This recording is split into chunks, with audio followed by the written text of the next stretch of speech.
Aboim. Welcome everyone. We're about to begin Be'ezras Hashem together on Daf Nun Dalid Amud Aleph. Starting with the Nun Gemara on Daf Nun Gimel Amud Beis. Our Mishnah states in regards to Bayis Sheni that the Kohen Gadol, he would enter the Kodesh HaKadoshim, and since there was no Aaron after it was taken out, thereby he brought the Machta to the what's called Evan Shesiyah, which David HaMelech and Shmuel discovered. That was the foundation stone that the entire world was created. And he placed his machta on that stone. The Gemara asks right away, Mishenignaz loiketoni ela mishenital tnan. Our Mishnah says, when the time that was taken, the Aaron was taken, then the Kohen Gadol proceeded to the Evan HaShesiyah. Well, the Gemara had brought a Bryce on Daf Nun Beis Amud Beis, stating that King Yirmiyahu, he hid the Aaron together with other things. Answers the Gemara, Kiman de Omar Aaron Gola leBavel. Our Mishnah goes like the opinion that states the Aaron HaKodesh was exiled to Bavel. The Tanya, like it says in the following Bryce, Rabbi Eliezer Omer Aaron Gola leBavel, and he brings a pasuk. Shneamar, it states, L'tshuvas Hashana Sholach HaMelech Nebuchadnezzar. At the turn of the year, the king Nebuchadnezzar of Bavel, he sent, Vayaviehu Babelo im Kli Chemdas Beis Hashem, and he brought back Yechenya, Lahayachin, the king. He put him in exile together with the Chemdas Beis Hashem, a reference to the Aaron HaKodesh. Rabbi Shimon Yochai Omer, Rabbi Shimon Yochai is stated as saying, Aaron Gadol leBavel, just like Rabbi Eliezer stated, that the Aaron was exiled to Bavel. Shneamar brings a different pasuk, Lo yivaser davar Amar Hashem. Nothing will remain after Bavel takes them out, including the Aaron Hashem. And what is the reference to the Aaron? Dovar. Nothing will remain, even Lo yivaser davar. Says the Gemara, Eilu Aseres Hadibrois Sheboy. It's a reference to the Aseres Hadibrois, where the Aaron was kept. Rabbi Yehuda Oimer Aaron b'mikoymoi nignaz. Rabbi Yehuda says that the Aaron, it was hidden in its place, like the Bryce that we saw in Daf Nun Beis Amud Beis, that King Yoshiyahu hid it. Shneamar says, Vayera'u v'roshe habadim min hakodesh al pnei advir. It says that the poles that were inside of the Aaron, there were two poles that extended out from the Aaron HaKodesh. It says they were al pnei hadvir v'lo yerou hachutzo. They wouldn't be seen outside. Vayu sham ad hayoim hazeh, and they were there until this time, until this day. Is mashma that they were not removed, and therefore they were nignaz. The Gemara says, Uplige de'ula. However, this that is stated in the name of Shimon Yochai, that he says that it was nitla, it was taken, he says this is a machloikis, the way Ula's tradition is in the name of Shimon Yochai, as follows. The Omar Ula Shol Rabbi Masya ben Chorash as Rabbi Shimon ben Yochai beroimi. He asked Rabbi Shimon ben Yochai in Rome, V'chi ma'achesh Rabbi Eliezer malamdeinu pam rishoina v'shniya Aaron Gola leBavel. After Rabbi Eliezer, he brought two psukim teaching us that the Aaron was exiled into Bavel. Rishoina, the Gemara comments, what are these two psukim? Rishoina hada amaron. The first pasuk is what we already brought before, in the name of Rabbi Shimon bar Yochai. That states over there, Lo yivaser dovar am Hashem, vayiveu mi bevola im kli chemda beis Hashem, shniya mahi. What is the second pasuk? The Gemara says, Dechsi vayotza mi bas tzion kol hadoro. The pasuk states that it was taken from Bas Tzion, it went out, all of the Hadara, all of its beauty, on top of Nun Dalid Amud Aleph. Asked the Gemara, my Kol Hadar, what was it referring to all of its beauty? Chadra. It's a reference to Chadra, that which was kept in the inner chambers, and that is referring to the Aron HaKodesh. So here we have the two statements that support Rabbi Eliezer's Shita that the Aron HaKodesh was exiled into Bavel. Now asks the Gemara, Ato, you Rabbi Shimon Yochai, Ma Ato Oimer, what do you say? This is what was asked by Rabbi Masya ben Chorash to Rabbi Shimon Yochai. What is your opinion about the matter in regards to the Aron? Omar Loi, Rabbi Shimon Yochai said, I argue, She'ani Oimer Aron b'mekoymoi ganuz, because I hold that the Aron HaKodesh was hidden in its place, in the Beis HaMikdosh. Shenemar says, Vayarichu had badim v'goymer, that the badim, they were extended, and the end of that verse says, until this day, they were not removed. Omar le Rabbe le'ula. Rabbe now challenges Ula, my mashma, what is mashma that you're bringing then? That Rabbi Shimon Yochai has this support from this pasuk because it says until this day. He asks, is that so? Does it mean that it's always forever just because ad hayom hazeh? I'll bring you a verse that shows otherwise. That even though it's ad hayom hazeh, doesn't mean until today. V'haksiv ves hayevusi yoshev Yushalayim lo horishu b'nei Binyamin. That the Bnei Binyamin did not expel the people of Yevusi that were dwelling in Yushalayim. V'yoshev hayevusi es b'nei Binyamin b'Yushalayim ad hayom hazeh. And the people of Yevusi, they dwell together with Bnei Binyamin until this day in Yushalayim. So he asks, Hochinami d'lo golu. Are you going to say that they were not exiled? The Bnei Binyamin? V'hatanya. Behold, we have the following brisa that says, Rabbi Yehuda Omer, Chamishim u'shtayim shana lo avar ish b'Yehuda.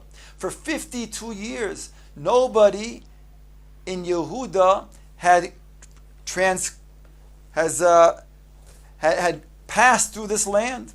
Shneimar says, Al hehorim eseh bechi v'nehi. On the mountains that were destroyed, I will lift up my eyes in crying and bemoaning. Va'al na'ois midbar kina. And I will say kinois on the na'ois midbar.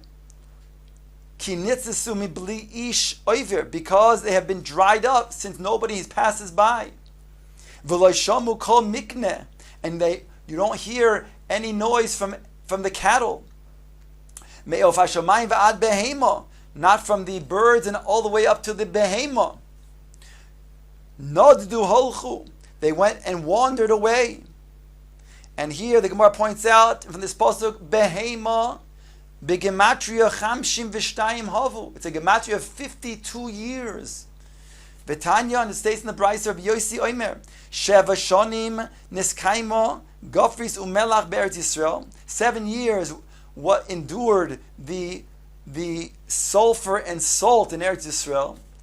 That was stated in the Torah. V'om Rabbi Yochanan, my time with Rabbi Yosi, what's his reasoning? Asya bris. He has a gezer shava ksiv hocha v'higbir bris l'rabim shavua echod, and it strengthened the bris to the great ones for 7 years.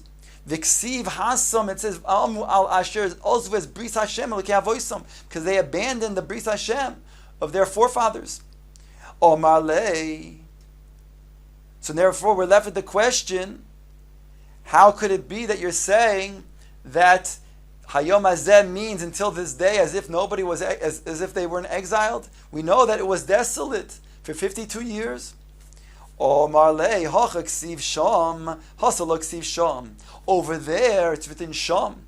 The pasuk states Vayusham ad Hayom Hazeh in regards to the Beis Hamikdash, the Aron. Whereas over here, it doesn't say Sham. It doesn't say Vayusham ad Hayom Hazeh. It says Binyamin ad B'Yushalayim ad Hayom Hazeh, but it doesn't say Sham. So Gemara asks still, V'kol heicha dechsi Sham la'olam hu, because it says Sham, it means forever. Meisvei, I'll bring you a challenge on that. Umehem min b'nei Shimon holchu lahar Seir, and from there the people of Shimon, the children of Shimon, they went to Har Seir. Anoshim chamesh meos, 500 men. Uflatyo v'na'aryo urefoyo v'uziel b'nei Yish'i berosham, and these men were the heads of those who went out. Vayaku es she'eris hapleita la'amalek, and they smote those remnants of the Amalekim. Vayeshvu shom ad hayom hazeh, and Bnei Shimon, it says, lived ad hayom hazeh, which would be mashma according to you. That means without cessation until today.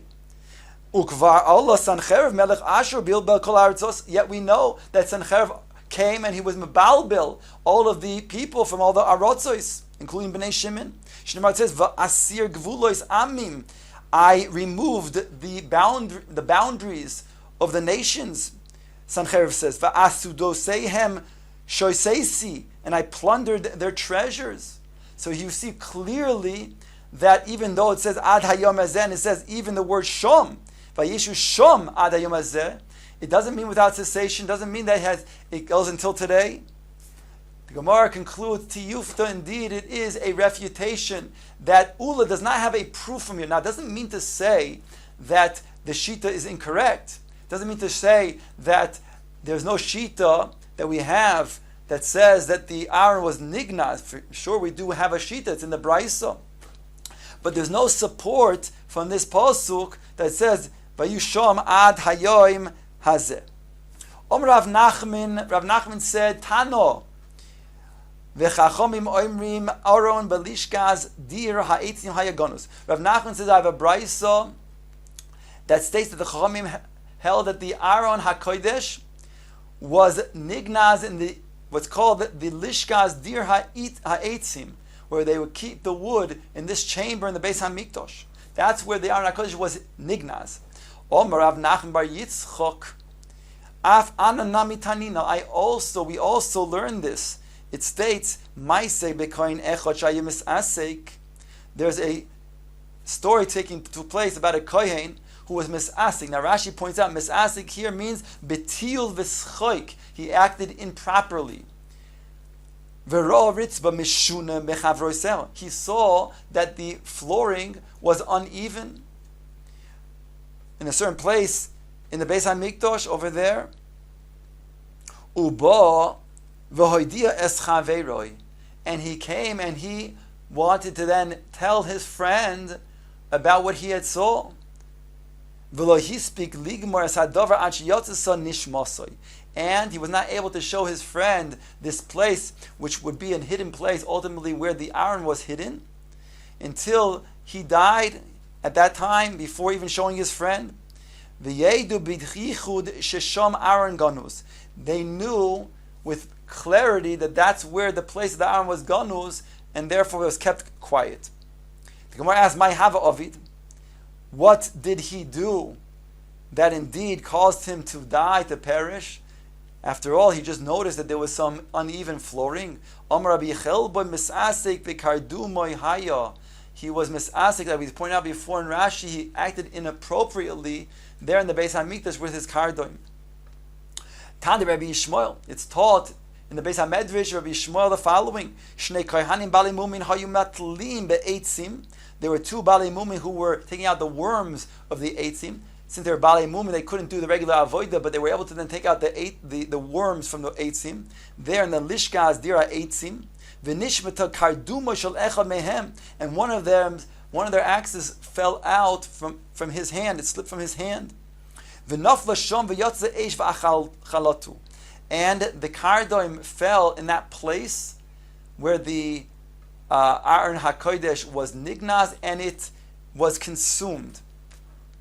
Rav Yehuda, he brought the following contradiction between the psukim. Ksiv, it's written in one pasuk, Vayero Roshei Habadim, and the heads of the badim, again going back to the poles of the Aaron that was used to carry the Aaron, and there was an Isser Deraisa, a lav to take them out of their place, but they could be in their place and they could be moved forward and backwards.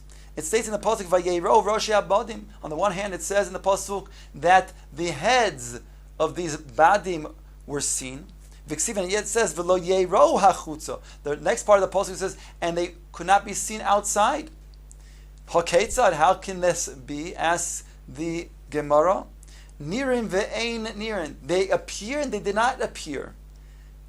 Tanya Nami Halcha, we have a brisa also that says like this. Vayero Roshi Abadim, the heads of the badim, of these poles, were seen. Yacham, I think, lo yu zazim mekayma, they could not be moved, meaning they can't be moved forward and behind and backwards, they can't be pushed forward. Talmud Lomer, vaya'arichu habadim. The beginning of the verse states that they were extended. Yocham, I think, you mekarim paroiches v'yotzin. Then, therefore, if they were extended, they can then cut through the paroiches and go out to the other side. Talmud Lomer v'lo yerau hachutza. Therefore, the verse states that they could not be seen outside. Haketzad. So then, how were they seen? Explains the Brisa. Doichkin uboltin v'yotzin beparoiches. They were pushed and they were protruding through the curtains. V'nirin kishnei dadei isha, and they appeared like two dadei isha. The reference over here is that just as when it comes to the Torah HaKedosha, the more you are memashmesh in the Torah, the more it produces wisdom. So too, a child, the more it's memashmesh the dadei of its mother, the more it produces milk. So the Aron HaKodesh, which is over here, the poles, this houses the Torah HaKedosha. So therefore they're like Dadei Isha. Now this is regards to, we're talking about Bayis Sheni when there was curtains, but it's explained by Bayis Rishon, even though there was the wall, nonetheless that wall had an opening that had a curtain on the other side. So therefore this was also able to protrude, like the Dadei Isha. Shenemar, the word brings a posuk, Tzror Hamor Doidili, the Tzror Hamor, referring to the mire of the incense, Doidili, my beloved one, Bein Shodai Yolin. The pasuk goes on to say that they are lodged between my breasts, just as the Tzror Hamor, which is referring to the Keteris, which is burnt and is considered to be a beautiful offering that HaKadosh Baruch Hu is beloved to him. Bein Shodai Yolin, here talking about these poles of the Aron HaKodesh. It's referring to the Dadi, the Shodai Yolin. They lodge between my breasts, and therefore this is a reference to these poles that were extended and protruded, so that one can be seen by the other side.